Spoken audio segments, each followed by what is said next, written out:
Good morning, and welcome to the Virginia Interfaith Center for Public Policy's live weekly broadcast.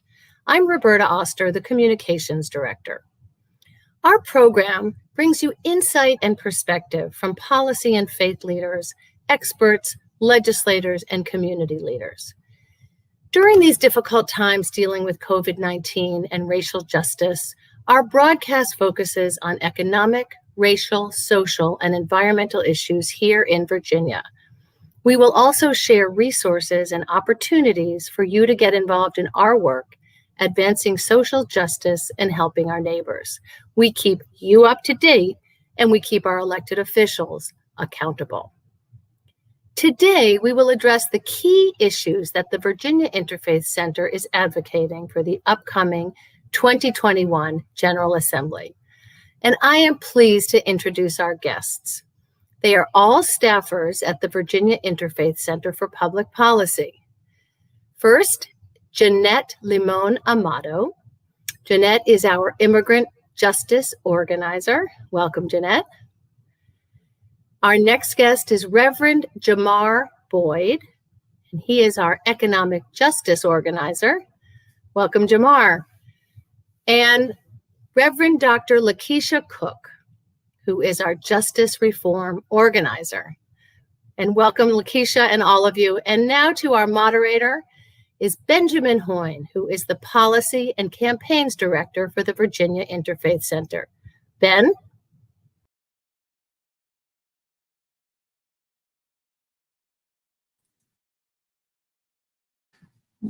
Thank you, Roberta. Welcome to everyone watching. And welcome to our esteemed panel of guests. As you heard, we've got reverends, we've got doctors. I'm going to take the liberty of using first names, so I hope you'll indulge me with that. So we're really going to be talking today about kind of three of the legislative priority areas for the Virginia Interfaith Center for the upcoming 2021 General Assembly. Before we dig into that, I'll just take a minute or two to kind of broadly talk about the logistics really of the General Assembly for January, this coming January, so that we know what to expect. For those at home that were following the special session that recently concluded, it will be really similar to that we expected, which means it'll be primarily virtual, at least for those of us that are not elected officials. The House of Delegates will be meeting almost exclusively virtually, whereas the Senate will actually be in person once again at the Science Museum of Virginia. At least that's what we expect, although advocates like ourselves will not be allowed access to the building. So access for us and for you watching at home will be primarily through virtual means, Zoom and whatnot. We do expect the General Assembly to start on January 13th. That's the second Wednesday in January. This is what's known as an off-year session or a short session, as in Virginia, you know, for our state offices, we have elections on odd years. And so there was no, Virginia state senators, House of Delegates, what have you on the ballot that we all just cast a few weeks ago. And so what that means is we had our long session, kind of the first session after an election this past January. And you might remember that there was a whole bunch of reforms that were made, including many of those led by and partnered and worked on by the Interfaith Center, whether that was on wage theft, on driving privilege cards, on environmental justice, and so many other issue areas. But for this upcoming short session, we actually expect it to be even shorter than historically. The Constitution mandates only requires a 30-day session in these off years.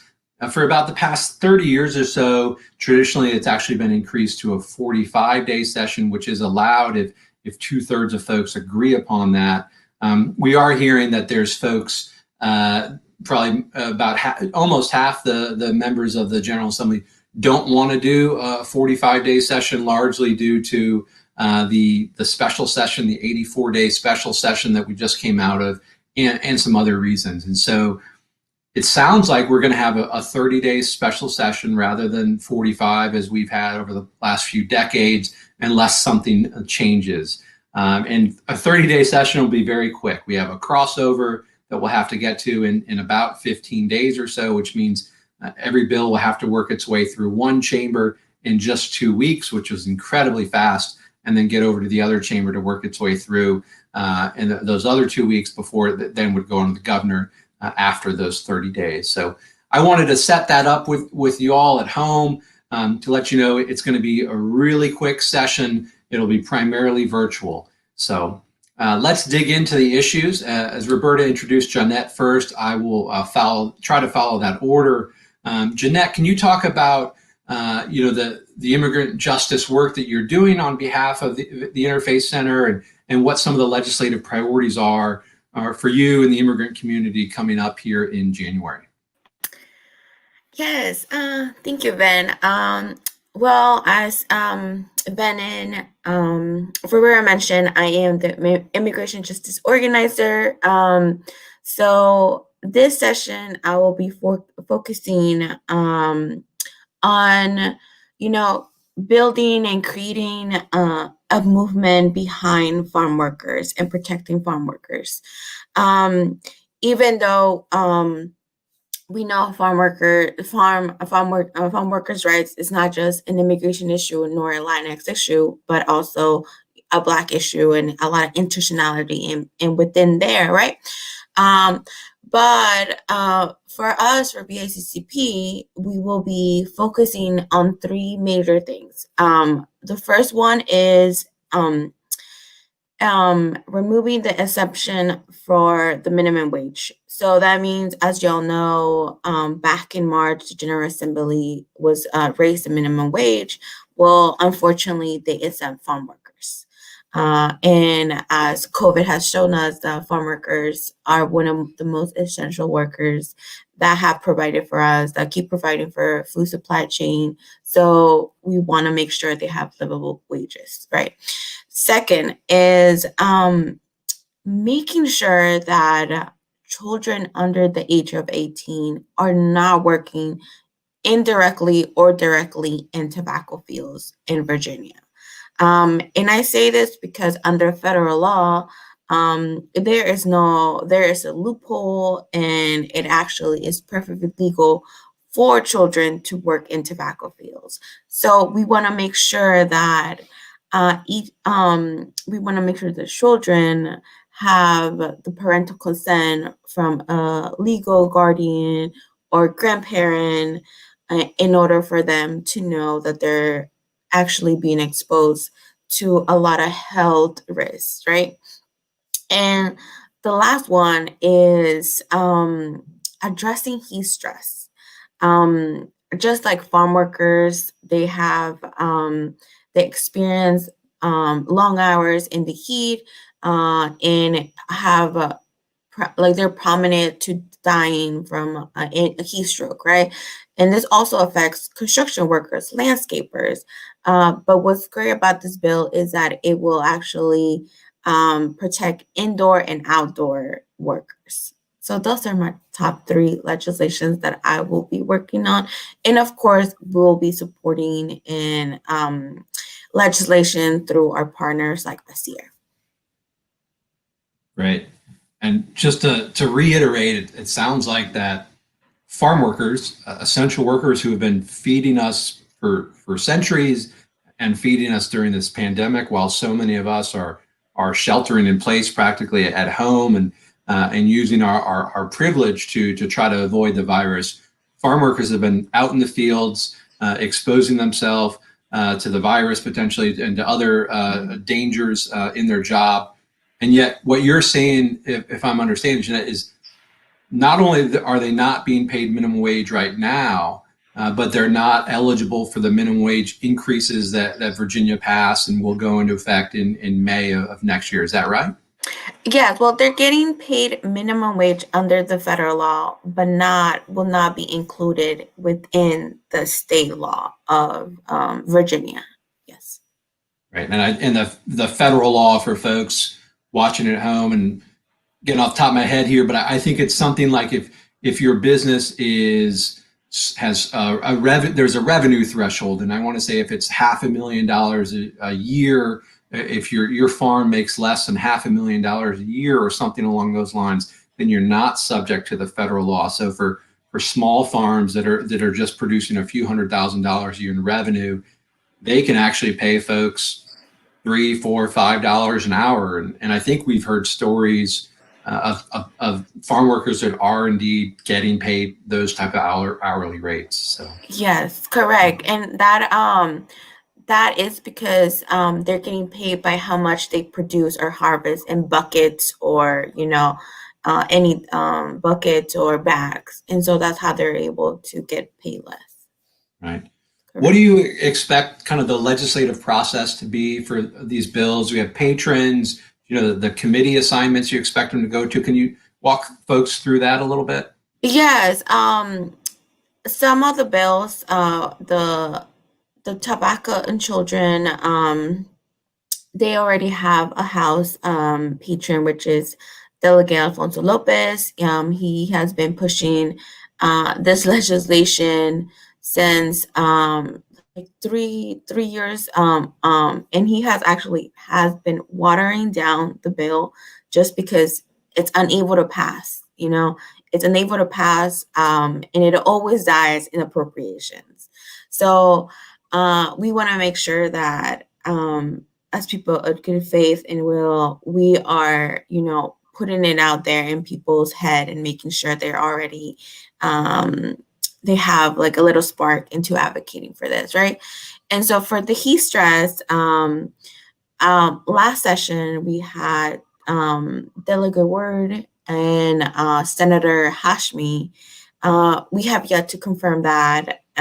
So we will have that information up in our website as soon as possible. And then for removing the minimum wage, we had Delegate Guzman. Am I running blank? But I think it was just her in the House. Yeah, that's sorry. And so Delegate Guzman, and we have yet to find a senator, but like I said, we will have that information up and running. A lot of these bills that we are working on, we're working with coalition partners, and we want to make sure that we're all working as a team and we have an agreement onto who will be representing us and fighting for us at the GA.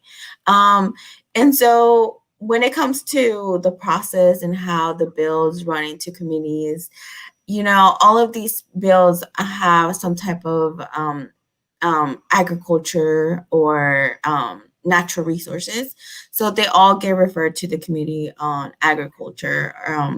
And then if it passes, it gets referred to the Labor and Commerce. And then sometimes in Labor and Commerce, it just doesn't pass, and they send it to appropriations, which appropriation means is basically dead. It's so that's what we have seen in the past sessions. We're hoping that this time we have more support from the public and more education. So yeah. Great. And what can folks watching at home, what can they do to help? Yeah, of course. So first, the Virginia Interfaith and Legal Aid Justice is having a Farm Workers 101 in December 4 at 12. Information is up in our page if you want to sign up and get to give folks and learn more about farm workers. Sign our petition as well. Our petition is in our website, and I'll drop it in the comments. And then if you or your congregation wants to host a Farm Workers 101, they can send me an email, or if you all want to meet with your legislators about this issue, you can also show me an email and we can coordinate meetings. Great. And so folks can get in touch with you, and certainly that information is available on our website. I encourage people to sign up for our email list. I think this week we featured farm workers in our weekly roundup. Yes. And as you can see on the screen right now, there's a Thanksgiving litany that folks can also read, in honor of their meal a week from today. So great. Well, I want to turn, thank you so much, Yanet. I want to turn to Jamar here, our newest staff member at the Interfaith Center, I think the first time on this show. So welcome, Jamar, to you and to the broader interfaith community. Economic justice organizer, can you talk about, what you're organizing for and what your top legislative priority is for January? Yeah, so our top legislative priority for 2021 is paid sick day standard in Virginia. We made a considerable effort last General Assembly, and we're doing it once again. So right now, we're strategizing and organizing with our chapters, as well as placing an intense focus on congregations and trying to gain some youth and college engagement around what we believe to be a common cause issue in Virginia. Wonderful. And why is this legislation necessary? What problem are we trying to solve? Yeah, so right now, Virginia does not have a standard for paid sick days. So for full-time employees, as well as part-time employees, there is no guarantee that when you are sick or battling an illness or your child is sick, that you can actually take 2 to 3 days off without penalty and with pay. We've noticed that even within the partisan lines of Democrats and Republicans, there is overwhelming support for a paid sick day standard. So what we're looking at is to establish 5 paid sick days for all employees across the state of Virginia, full-time employees, and also making an effort for part-time employees to have at least 3 to 4, possibly less, with whatever considerable concessions, but not a watered down piece of legislation that omits them from being considered.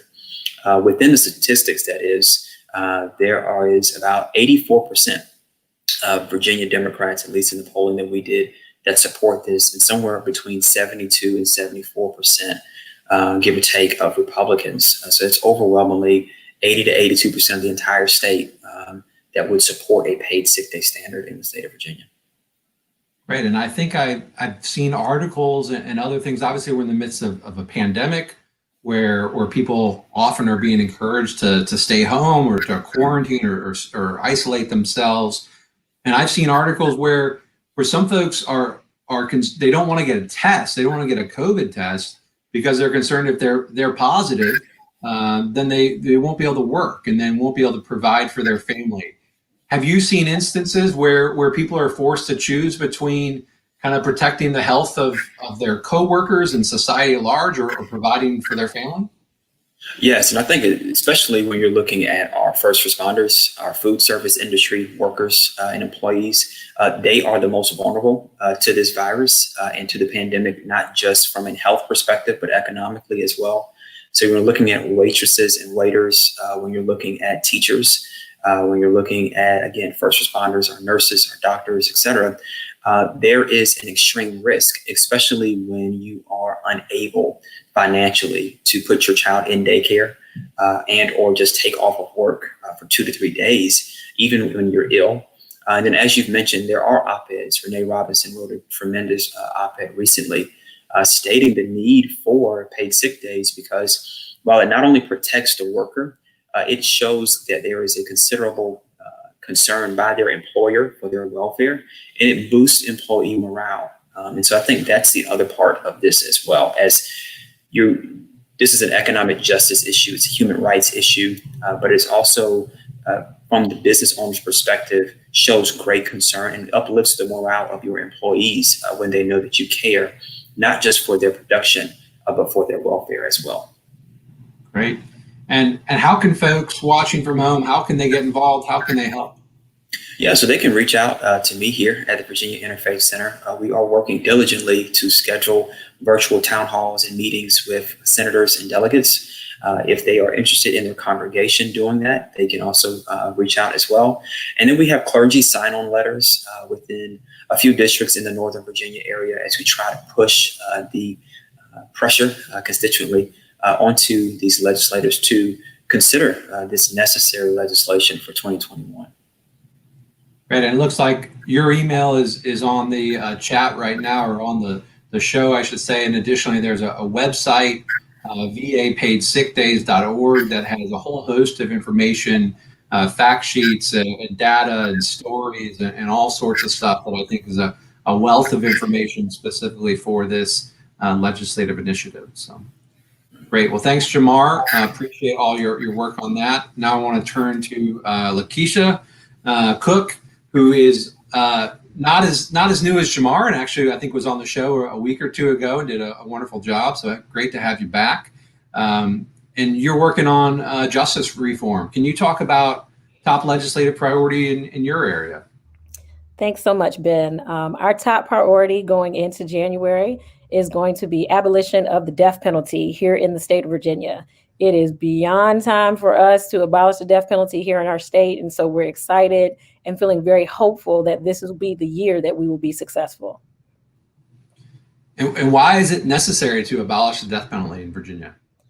Well, it's necessary for a lot of reasons. We know that it is a moral issue. We believe in human dignity. We believe in redemption. It is a racial justice issue. The African-American community has been disproportionately impacted by the death penalty over the years. We have a horrible history of capital punishment here in our state. Virginia was the first state in our country to ever have an execution back in 1608. Since that time, we have executed almost close to 1,400 people. That's a lot of people losing their lives. It has been 10 years since we've had an execution here in Virginia. So I believe it's beyond time for us to go ahead and get that law taken off of the books. I think it's extremely relevant even today to have this conversation because many people may know that there is someone scheduled to be executed in Indiana today who has been on federal death row for quite a while. And he is scheduled to lose his life today. His name is Orlando Hall. He was convicted by an all-white jury. He was prosecuted by an attorney that was trained to keep people of color off of juries. He is the 8th person to be executed off of federal death row this year. And he was convicted back in the 90s. And so there hadn't been a federal execution in years. But now under the current administration, the executions have started again. So we don't want to see that happen in Virginia. We haven't executed in 10 years. And so let's go ahead and get this law. Let's get it abolished and off the books so that we don't execute anyone ever again. And it's disappointing that those have started up again. I think we've seen, over the past several years, the need for our Commonwealth to pass its own laws, whether that's raising the minimum wage, whether that's allowing access to driving privileges for immigrants and on down the list. Because, regardless of what party is in power in Washington, D.C., our Commonwealth needs to be able to make sure that we listen to the will of the voters and the residents of Virginia. So, and as you mentioned, we have a over 400-year history of executing people in the Commonwealth here. So what do you expect kind of the legislative path to be for a bill to abolish the death penalty? Well, right now, just to kind of speak about the patrons we have for the bill, we do have a patron on the Senate side, Scott Saraville, and we're very excited to have him as our patron. And Senator Stanley will be a co-sponsor for the bill. We're still working on a House sponsor. But once the bill gets in process, we believe that it will first go to, in the House side, the criminal subcommittee, and the chairperson is Delegate Mullen. And then after it goes from the subcommittee, it'll go back to full courts and justice, where the majority leader Herring is the chair. And then after there, if they determine there's a fiscal impact for this particular bill, then it will go to House Appropriations. And the chairperson there is Delegate Torian. Then on the Senate side, it will first go to the Senate Judiciary Committee, which is chaired by Senator Edwards. And then from there, again, if they believe that there's a fiscal impact for this particular bill, then it will go to the Appropriations Committee. Wow. And all that has to happen in 30 days. All that has to happen in 30 days. And if you don't mind, Ben, I saw someone just pop a question up. Can I answer? Sure. Okay, so Adam asks, are there any inmates currently scheduled to be executed in Virginia? There are 2 people who are currently on death row here in Virginia, 2 African-American men. And so they are awaiting decisions. You know, that some of them, I believe one of them has an appeal in place at this point. So we're hoping that they will not be executed, but hopefully if we can abolish this bill, it will impact them also, and they will no longer be on death row.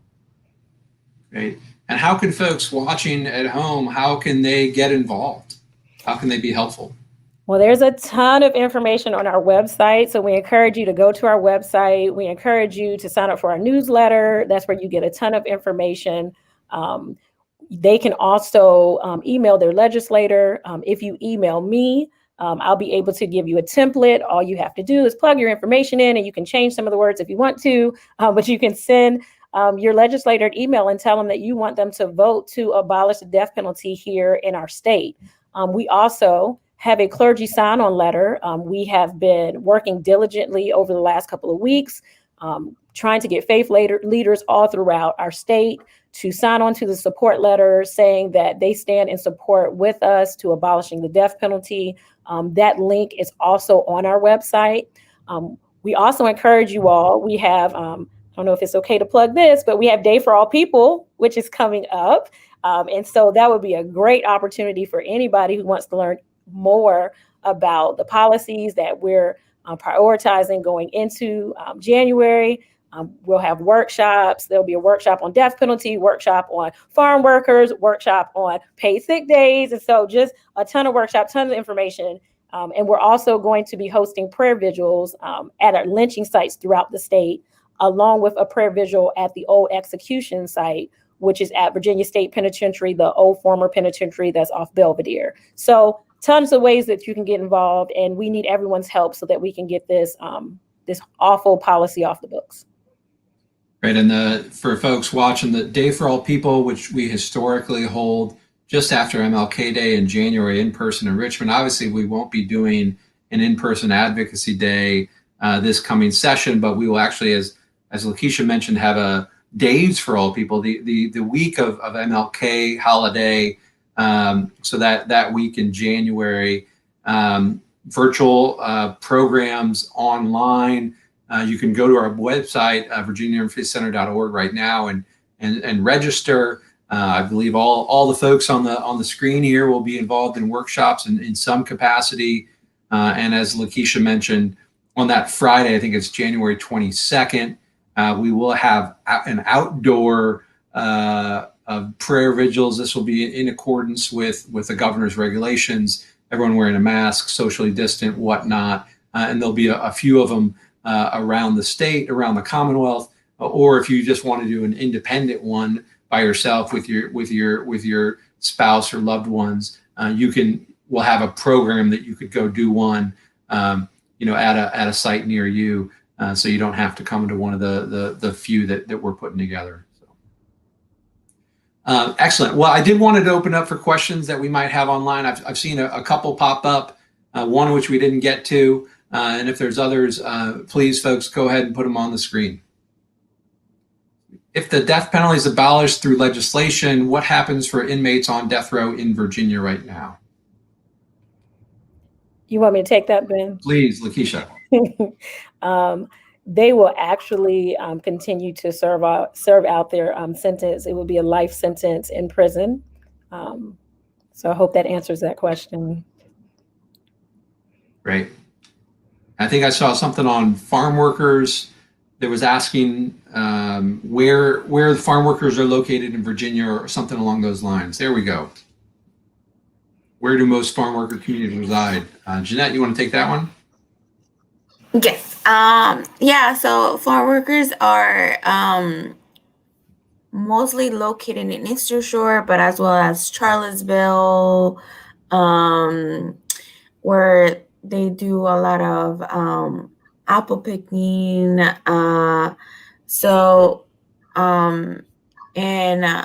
In the South Side and Central in Shenandoah Valley as well, would do potatoes and tobacco fields. Yeah, tobacco on the South Side, as you mentioned, apple and other things in Charlottesville and the Shenandoah Valley, and then Eastern Shore certainly has a good bit as well. Someone's asking about a prayer litany for Thanksgiving for farm workers. Janet, can you take that one? Yeah, so and I forgot to mention this, but we do have a Thanksgiving litany for those who would like to honor and, you know, pray for farm workers. It is up in our website as well. That is just mostly to honor and pray for the protection. And so hopefully if anyone's interested, you know, it's up in our website. Great. Something about, there we go. Is there a toolkit for advocates against the death penalty? Organizing tips, fact sheets for congregations, books for study groups, LaKeisha? There is a ton of information that's on our website, including a fact sheet that congregations can print out and give to their members, especially those who want to meet with their legislator. It is a very easy to read document. It gives you some points that you can hit regarding death penalty, regarding it being racially biased, an expensive public policy, not a deterrent to crime. So that information is found on our website. Great. Unless there's other questions from coming in, I know we're right at 30 minutes. We got a thank you from Heidi. Thanks, Heidi, for checking us out. Appreciate it. But with that, I want to probably sign off. And again, thank you to Yanet and Jamar and LaKeisha for joining us today. Thank you for all your hard work on fighting for justice in the Commonwealth here. We really appreciate it. And we look forward to everyone that's watching from remotely, virtually, to joining us online, whether it's at a Farm Worker 101 or Days for All People, or in your home with a Thanksgiving litany, or advocating with your legislator for paid sick days, or the many other things that you can do in the fight for justice. And we look forward to continuing that fight, and certainly hope to see you in person at some point in 2021. Hopefully a year from now we'll be doing these in person. We can't wait to get on the road and see everybody once it's safe. So I hope everyone has a safe and blessed and socially distant holiday next week, and we'll see you in December. So thanks very much.